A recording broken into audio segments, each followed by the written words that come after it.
This is very horrible. Well, I just want to greet you, Sol, my roommate. Happy birthday.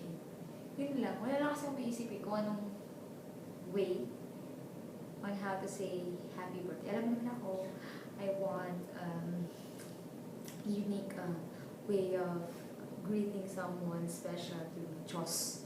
Gusto mo kantahan dito, Sol? Di ba sabi mo kakantahan kita? Sige, dito na lang. Iiyak kasi ako. Magkarap kayo ni Mary.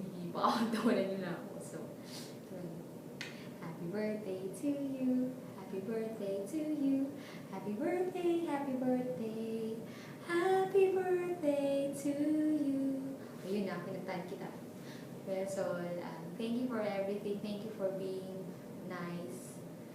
Nung bago pa ako dito, saka sa mga taong nagbibigay sa akin ng tuwa. You know. Yun lang. So, happy birthday again. I wish you all the best in life. Malapit ka nang umuwi. Kaya sabihin mo na kung kailan yun, ha? Okay? Okay? Sabihin na kung kailan ka uuwi kasi para makaready kami. Okay? Yun lang. Happy birthday again. Sana mag-party tayo mamaya. Kahit siguro. Please. Thank you. Bye. See you mamaya.